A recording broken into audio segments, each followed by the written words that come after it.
ഇന്നത്തെ സ്പെഷ്യൽ മത്തി ഫ്രൈ. അതിന് വേണ്ടി വെളുത്തുള്ളി, ചെറിയ ഉള്ളി പേസ്റ്റാക്കിയത്, അതിലേക്ക് ആവശ്യത്തിനുള്ള മുളക് പൊടി, മഞ്ഞൾപ്പൊടി, ഉപ്പ് ചേർത്ത് നന്നായിട്ട് മിക്സ് ചെയ്യണം. അതിൻ്റെ കൂടെ ഇത്തിരി കുരുമുളക് പൊടിയും കൂടെ ചേർത്ത് നല്ലപോലെ മിക്സ് ചെയ്യണം.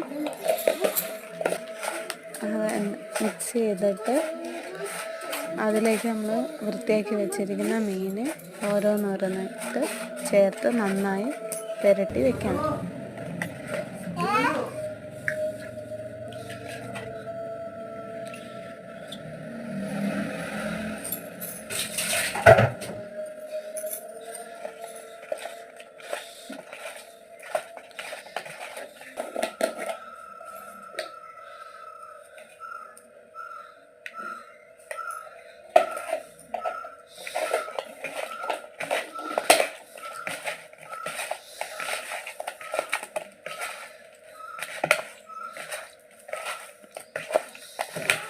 നന്നായിട്ട് മിക്സ് ചെയ്തിട്ട് 10-15 മിനിറ്റ് അതൊന്ന് എല്ലായിടവും പിടിക്കാനായിട്ട് വെച്ചേക്കണം.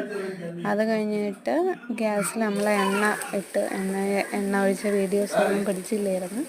അപ്പോൾ അതിലിത്തിരി കരിവേപ്പിലയും ചേർത്ത് മീൻ പൊരിച്ച് അപ്പുറം ഇപ്പുറമായിട്ട് മറിച്ച് നന്നായി ഫ്രൈ ചെയ്തെടുക്കണം. എന്നാണ് ഇന്നത്തെ നമ്മുടെ സ്പെഷ്യൽ മത്തി ഫ്രൈ.